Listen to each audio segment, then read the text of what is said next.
God creates a sacred place in time. He creates a day. He creates a Sabbath. And then the writer says this amazing thing, and God rested from all his work. God himself rested on the seventh day. Well, why would he do that? I mean, all of us know that if you're really any kind of God, I mean, you can't be an unlimited being and do your work and go, whew, that just wore me out. I am so exhausted from my work. God didn't get to the end of his work and go, thank me, it's Friday. God was not exhausted.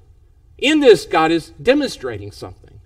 God is creating a rhythm, and he's demonstrating it for the human beings. That in existence, in this world, there is a rhythm. And of course, in the creation account, he talks about the moon and the stars that he creates, and they have a rhythm, and they'll produce seasons for our world, a rhythm in that. But in this, he creates, there's a weekly rhythm.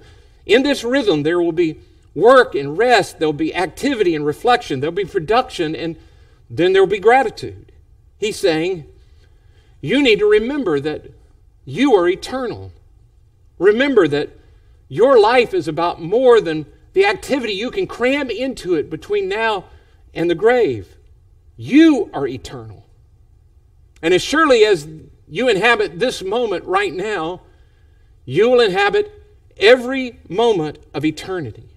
You will never cease to be. So God says, one day a week, I want to invade time with you. I want to create a space and time, and I want you to remember. I want you to worship. I want you to remember that I did not create you limitless. I am limitless. And even though you're eternal, you are not without limits. You need to play, and you need to be renewed physically and emotionally and spiritually. You don't do this, and you will become exhausted and obsessive and fearful and self-preoccupied and irritable and ungrateful, and all the compassion will just be drained out of your soul. Sound familiar to anybody? And you will just skim life. You will skim relationships, and you will skim God, and you will skim your marriage, and skim your family. You will skim friendships. You will just be like a rock bouncing across a pond. You will just skim at everything. On the Sabbath, we're to remember what really matters. Why were you made? Why did God create you in this place, in this time? What's your destiny? What were you meant to do on this earth? To whom do you belong? On the seventh day, we remember what really matters.